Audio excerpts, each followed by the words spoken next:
Bonjour, bienvenue sur le podcast de l'immobilier en Israël. Comme chaque mois, j'essaie de reprendre des données publiées par le Bureau national des statistiques israélien ainsi que par le ministère du Trésor. Cela traite globalement du nombre de transactions qui ont été observées pour le mois de juin 2023, qui sont publiées donc en août, avec un petit décalage. Et nous allons aussi aborder l'évolution des prix. Nous sommes nombreux à nous poser des questions sur l'évolution du marché immobilier. Nous observons plus ou moins tous une stagnation, c'est-à-dire un marché assez lent, et nous allons voir si ça se confirme dans les chiffres qui sont publiés pour juin 2023. Tout d'abord, on peut dire que c'est confirmé pour ce mois-ci, puisque en juin 2023, c'est le mois de juin qui a vu le moins de transactions neufs et anciens confondus des 20 dernières années en tant que mois de juin. On compare le mois de juin à tous les autres mois de juin et on voit que c'est un mois extrêmement faible.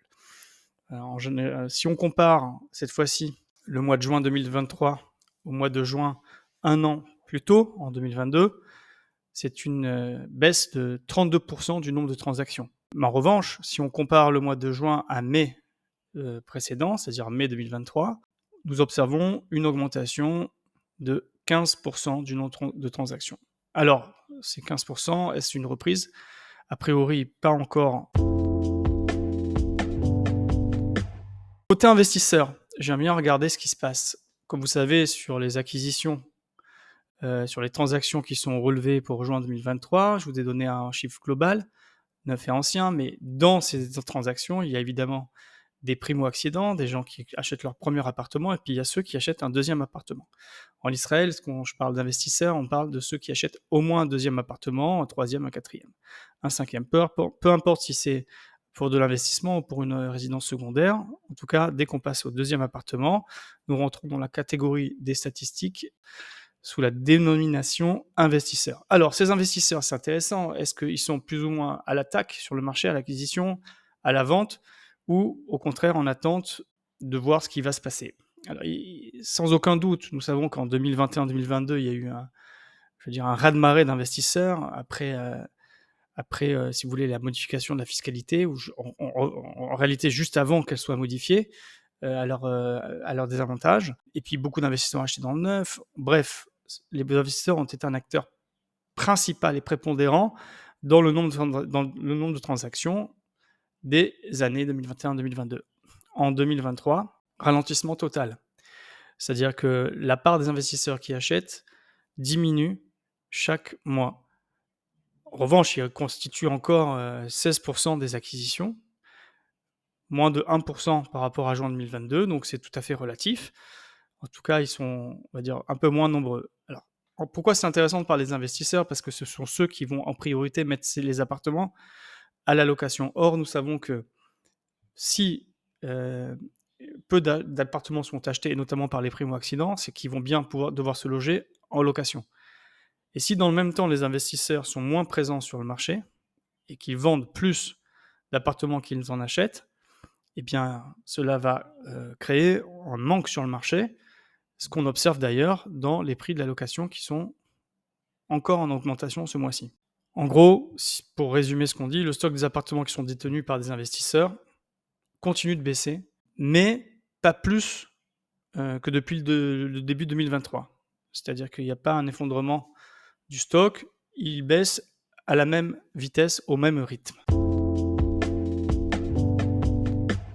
Si nous abondons maintenant le nombre d'appartements neufs qui ont été achetés en juin 2023 et qu'on le compare à un an plus tôt, à juin 2022, nous sommes à moins 21%. On voit que c'est déjà une baisse moins importante que sur le total, ce qui forcément mène à la conclusion que le marché de l'ancien est en, on va dire, régression plus que celui du neuf. Notons également, et c'est important je crois, parce que ça différencie, on va dire, le comportement des acquéreurs d'appartements neufs dans les zones d'Israël, la baisse d'acquisition d'appartements neufs en juin 2023 n'est que de 2% dans la périphérie, alors qu'elle est de 30% dans le centre. En gros, on est en train d'observer, et ça on le voit aussi dans certains articles de la presse spécialisée, que le centre, Tel Aviv en particulier, d'accord, donc ce qu'on appelle le Ezor Abikouch, c'est-à-dire les zones extrêmement demandées, à forte demande, là où les prix avaient le plus augmenté, on voit que là-bas, la baisse de transactions est plus importante que dans la périphérie. Alors, les explications techniques sont nombreuses. On peut imaginer que ceux qui doivent absolument acheter, c'est-à-dire qui souhaitent le faire, qui ont les moyens d'acheter et qui ne peuvent pas le faire dans le centre, se sont reportés sur la périphérie, ce qui est un phénomène tout à fait normal, là où les prix sont un peu plus faibles. Mais cela montre en tout cas que le désir et la volonté d'acheter n'est pas absente sur le marché et que certaines zones d'Israël en tirent profit. Évidemment, dans les zones où les prix demandés sont encore extrêmement hauts et que le nombre de transactions est extrêmement bas, cela semble assez bloqué. C'est ce que nous observons, en particulier sur le marché de Tel Aviv. Pour reprendre les chiffres concernant les appartements anciens qui se sont vendus en juin 2022, comme prévu, ils correspondent on observe une baisse de 39% par rapport à juin 2022. C'est une tendance qui est continue depuis avril 2022, depuis que la Banque d'Israël a commencé à monter ses taux d'emprunt. Ce qui était d'ailleurs le but, c'était de calmer l'inflation, y compris dans le domaine de l'immobilier. Si nous descendons encore dans le détail, qu'en est-il du nombre d'acquisitions réalisées par des jeunes couples? Jeunes couples, des primo-accédants, disons, sans subvention, c'est-à-dire qu'ils n'ont pas acheté dans les programmes subventionnés, comme on l'a expliqué plusieurs fois dans ces podcasts. C'est des programmes où on achète dans un projet particulier qui a lui-même fait l'objet d'appels d'offres où les promoteurs se sont engagés à vendre à un prix limité qui correspond en général entre 10, 15, peut-être un peu plus parfois, de réduction par rapport au marché libre.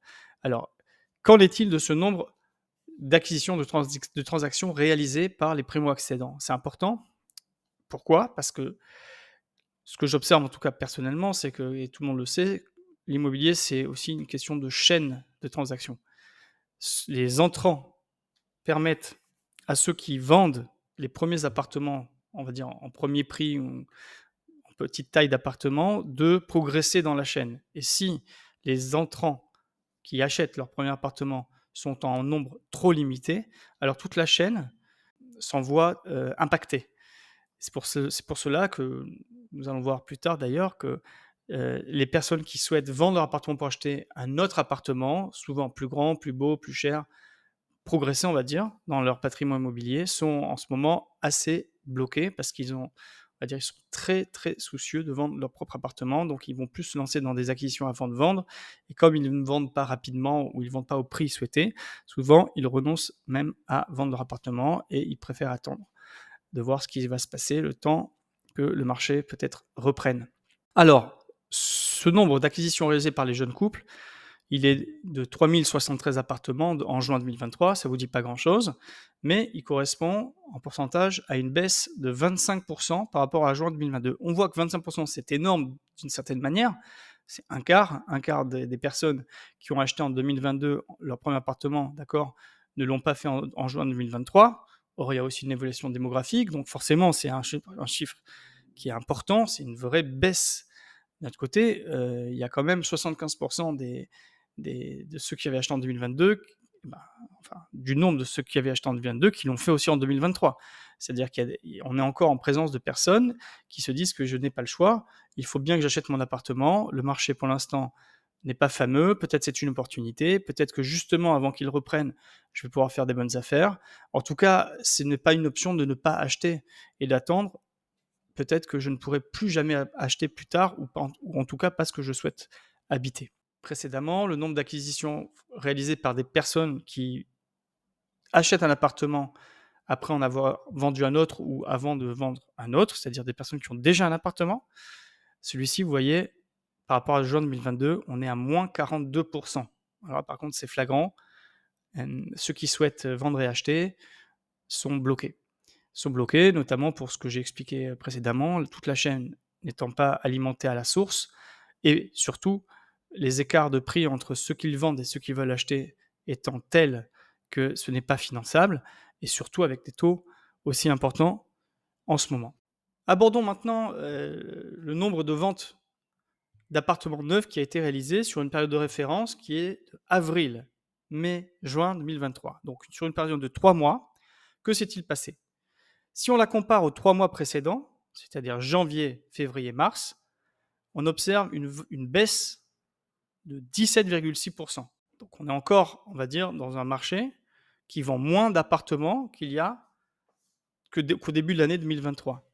C'est intéressant de noter aussi que sur ces acquisitions d'appartements neufs, aujourd'hui, on est à un tout petit peu plus d'un quart qui sont réalisés dans le cadre de projets subventionnés, comme j'ai dit précédemment, avec un discount sur le prix. Donc le marché libre correspond à 75% des appartements neufs qui sont achetés. En juin 2023, ce sont presque 3000 appartements qui ont été vendus dans le neuf. Et si on le compare à mai 2023, on a une augmentation importante de 31,5%. Alors, est-ce là un rebond, un retour à l'acquisition d'appartements neufs? Encore une fois, on sait que mai et juin sont des mois différents, donc il y a un aspect saisonnier. Et si on le corrige avec cet aspect saisonnier, donc le rapport mentionne, on retombe à seulement une augmentation de 8% par rapport à mai 2023. C'est quand même intéressant parce que on est on va dire, les 12 derniers mois, on a vu plutôt une baisse continue. Et là, on voit que on est peut-être reparti vers une augmentation du nombre de tractions dans le neuf. Alors certains promoteurs expliquent cela parce que ceux qui étaient dans l'attente pendant des mois et des mois de voir les prix baisser et de pouvoir acheter à moindre coût, ils ont le même problème aujourd'hui qu'au début de leur réflexion, c'est-à-dire que les taux d'emprunt sont extrêmement élevés et donc ne permettent pas de financer leur acquisition aujourd'hui. Et surtout dans des appartements de deuxième main, puisque l'appartement ancien, nous devons payer le prix dans les quelques mois. C'est-à-dire on signe, on apporte une partie, et puis dans les 2, 5, 6 mois, peu importe, tels que les parties s'entendent, il faut payer la totalité du prix. Et donc il faut lever le crédit dans les mois qui viennent. À la différence des projets neufs qui aujourd'hui proposent souvent des échéances de paiement qui sont étalées, et notamment avec un montant à l'acquisition, à la signature, et le gros montant restant parfois jusqu'à 80-85% à la remise du bien dans 3 ans, de ce fait-là, le problème des taux ne les impacte pas aujourd'hui. C'est un pari sur ce qu'il y aura dans 3 ans. Si les taux sont aussi hauts, alors problème. Si les taux ont baissé d'ici là, alors c'est gagnant, c'est gagnant si les prix augmentent évidemment, mais sur des périodes de 3 ans, 4 ans, pour l'instant en Israël, on a vu toujours des hausses importantes. Donc tout cela pour dire qu'il est très probable que le marché du neuf soit devenu plus actif pour ces raisons-là. En fin juin 2023, combien y avait-il d'appartements neufs à la vente en Israël? Le chiffre publié est de 58 700 appartements à la vente. Ce qui est intéressant de noter, c'est que dans ces 58 700 appartements, 50% des appartements qui restent à la vente dans le neuf sont à Tel Aviv et dans le centre. En gros, le stock le plus important et qui est le plus difficile à vendre en ce moment, sûrement à cause du prix évidemment, se trouve à Tel Aviv et dans le centre. Donc si on prend les chiffres, l'augmentation des transactions, si on prend, on va dire, les zones, la périphérie, où là-bas les transactions dans le neuf ont continué de progresser, on voit qu'il y a vraiment 2 vitesses. Une vitesse pour la périphérie, une vitesse pour le centre et Tel Aviv. Et Tel Aviv encore plus que le centre. Encore une fois, il faut prendre ça en perspective, c'est-à-dire Tel Aviv, il y a eu tellement d'acquisitions, tellement de projets qui sont sortis, des prix tellement élevés, que forcément les rattrapages se font lorsque, on va dire, l'argent n'est sur le marché.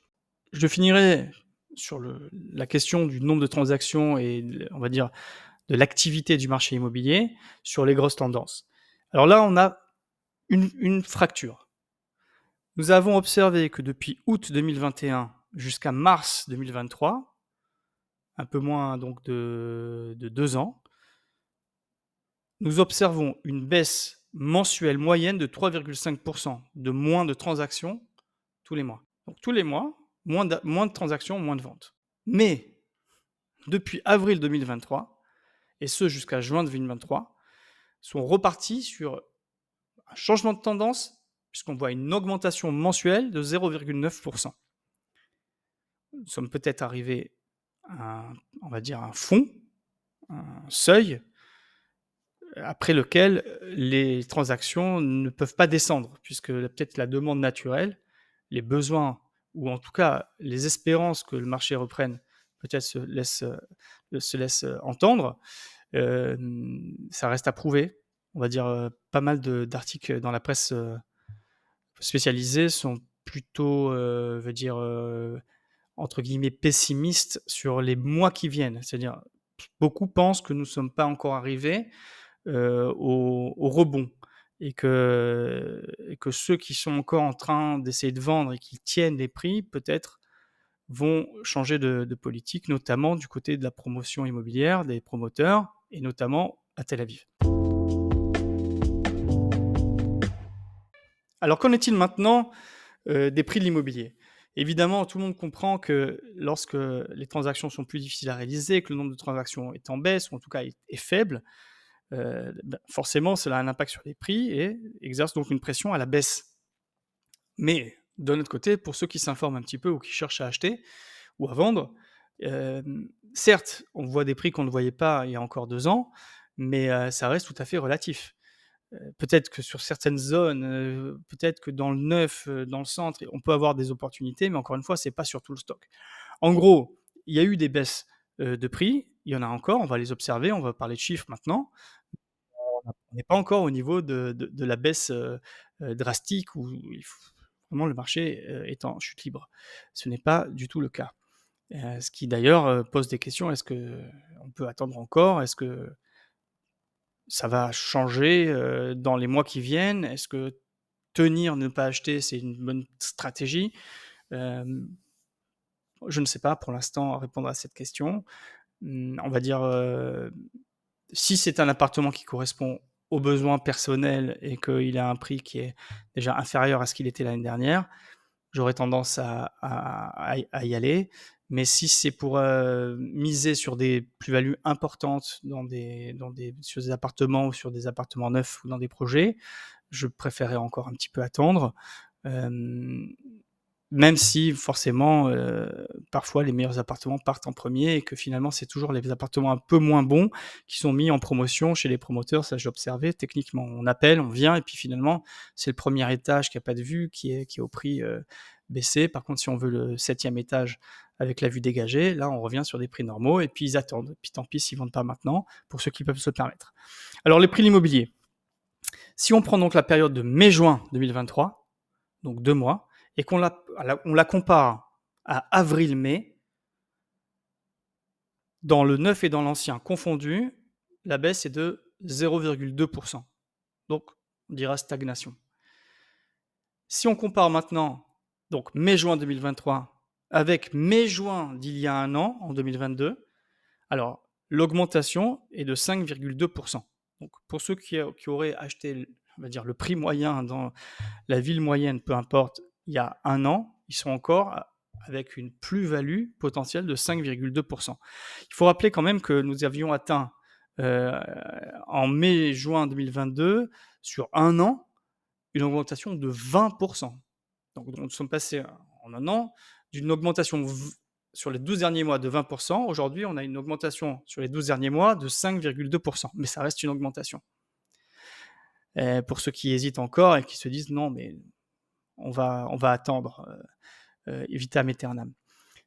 Si on compare maintenant mai-juin 2023 à avril-mai 2023, la plus forte baisse, c'est pas une surprise, on en a parlé précédemment, c'est Tel Aviv. Les prix auraient baissé de 1,3% à Tel Aviv. Si on prend le centre globalement, c'est sans changement, 0%.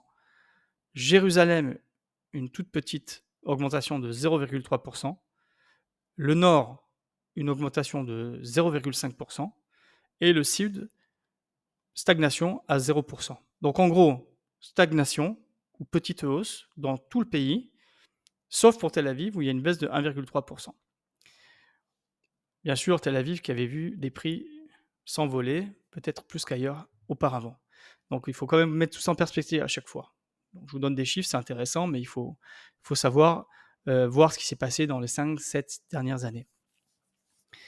Si on compare maintenant mai-juin 2023 à avril-mai 2022, c'est-à-dire il y a un an, on a vu que globalement, sur tout le pays, il y avait une moyenne de 5,2% d'augmentation. Donc l'immobilier a augmenté de 5,2% en un an. Maintenant, si on prend par ville ou par région, alors Tel Aviv a quand même finalement augmenté de 2% sur un an.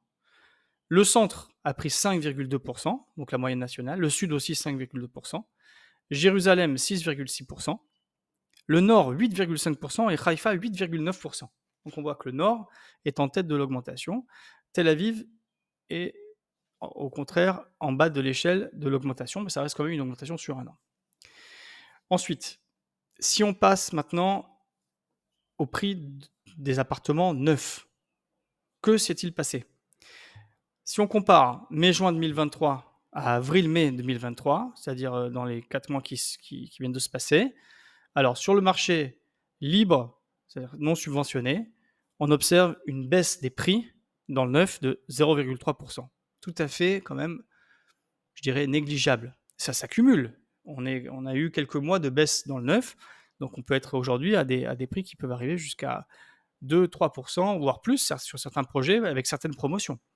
Mais tout à fait relatif. Surtout que dans le même temps, on a vu dans ce même podcast que dans le neuf, le nombre de transactions était reparti à la hausse. Concernant le prix moyen d'un appartement en Israël, globalement, donc il a baissé de 0,6%. Si on compare le premier trimestre 2023 au deuxième trimestre 2023. Donc, au deuxième trimestre 2023, le dernier trimestre qui a été étudié, le prix moyen d'un appartement en Israël était de 1 968 900 shekels. Donc 1 968 000 shekels, plus ou moins.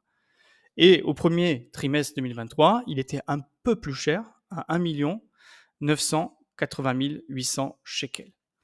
Si on veut acheter un appartement moyen en Israël, il faut compter environ 2 millions de shekels, avec les frais attenants. Parfois, on peut arriver jusqu'à 3, 4%, 5% de frais. Et si c'est de l'étranger, à peu près 10%. Concernant maintenant, vous savez que je parle souvent Je profite de ce podcast pour vous donner également la publication de l'index du coût de la construction. Pour rappel, c'est un index qui impacte les sommes encore non versées du prix d'un appartement neuf qui a été signé. D'accord ? Donc, si j'ai payé 20%, il y a 80% divisé par 2 avec la nouvelle loi qui va être indexé. Donc, on prend l'index publié le jour de la signature, plus ou moins, hein, il y a des conditions spécifiques, et puis on regarde le jour où je vais payer ces 80%, si c'est à la remise du bien, c'est 3 ans plus tard, et on voit qu'a fait l'index. Est-ce qu'il a pris 1%, 2%, 3%, il a perdu? En général, les contrats prévoient que même s'il perd, de toute façon, il n'y aura pas de remboursement, le prix restera le prix signé de départ. Par contre, s'il augmente, il faudra compléter le prix avec les sommes correspondant à l'application de l'index sur les sommes. En juillet 2023, l'index publié est de moins 0,2%. Donc un mois dans le négatif, il y a eu un mois dans le positif le mois dernier, mais sur un an, nous sommes aujourd'hui, sur les 2 derniers mois, à une augmentation de cet index de 1,5%, qui est tout à fait relativement bas, puisque dans les années 2020, 2021, 2022, l'index a pu atteindre des sommets de 5,2% par an. Donc l'argent qui n'avait pas été encore versé était soumis à 5,2% par an, ce qui a donc impacté directement le prix final des appartements achetés sur plan. On parle des appartements achetés sur plan seulement. Voilà ce qu'on pouvait dire sur la base de ce qui a été publié le 15 août 2023, qui porte sur les périodes allant jusqu'à juin 2023. De ce que j'ai compris en juillet, la tendance se poursuit, les tendances globales se poursuivent. Maintenant, on attendra les chiffres évidemment. Sur le plan du terrain, on va dire le nombre d'acquéreurs qui sont vraiment, vraiment motivés pour acheter reste assez faible. Nous sommes en été. Je ne sais pas comment va se passer la rentrée. Nous savons qu'en Israël, la période des fêtes n'est pas une période propice pour les transactions. Donc je pense que le marché, il faudra le tester juste après les fêtes, en octobre, savoir si d'ici là, les perspectives ont changé, les tendances, on va dire la tendance au retour vers un peu plus d'acquisition dans des projets neufs se confirme, si les prix se maintiennent encore ou baissent, mais très relativement, je pense que octobre sera la prochaine période test, d'autant plus que la rentrée parlementaire en Israël, vu qu'une partie des problèmes rencontrés sur le marché immobilier sont aussi liés à une situation politique assez compliquée. Euh, je pense que les vrais mois, la vraie période de test pour le marché aujourd'hui se situe aux alentours d'octobre 2023. Bon, d'ici là, il y aura d'autres chiffres qui seront publiés, nous les suivrons aussi. En tout cas, je vous souhaite une bonne continuation et à bientôt sur le podcast de l'immobilier en Israël en français.